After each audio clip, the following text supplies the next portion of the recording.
Well, it's time now for a look at some of the day's top business stories, starting with a report that shows just how badly COVID has hit the global tourism sector. And Cole Stangler's here to tell us more. Cole. That's right, Hax. Yeah, this new report out from the United Nations World Tourism Organization, it found that the pandemic will cost the international tourism sector some 1.8 trillion euros this year.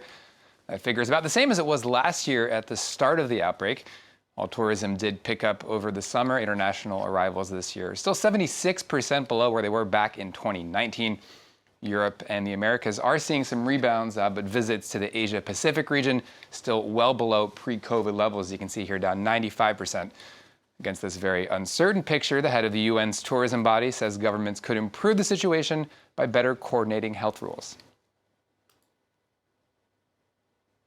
Our recommendation is always to have unified and harmonized protocols everywhere, because it makes a confusion among the tourists, and it's very difficult to know where we are going and when we are going, when we will be back and how we will be back. So I really hope that there will be more clearness in restrictions. There will be very quick decisions, and again, we are much more ready than we've been in March when the pandemic started.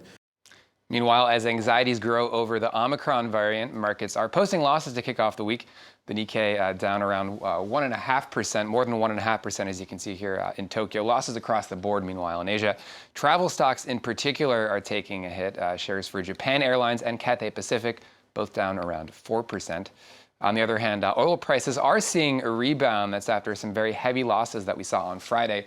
International benchmark Brent crude, as you can see here, up 4%, trading at nearly $75 a barrel. Investors are keeping a close eye on these figures, as market analyst Stephen Innes told France 24 earlier. Never say never again, so it seems. And obviously the big concern here is the oil markets. Markets have been all bulled up, and I think oil markets are tending to lead this narrative right now, because these are the most vulnerable elements, because travel and air flight and everything's all wrapped around oil. So traders and analysts alike are keeping an eye on oil prices, which have recovered, but recovered for how long? That's really the worrying factor. Well, next to India, where the government's withdrawn a series of controversial agricultural reforms, but where some farmers are continuing to protest. Earlier this month, Prime Minister Narendra Modi said he would abandon plans to deregulate the sector, giving in to a year-long protest movement. Some activists say that that's not enough. They want more state support, including strictly enforced price floors for crops. It's all watched closely in a country where 2/3 of the population relies on farming to make a living. Farmers किसान हमारे लिए अन्नदाता है.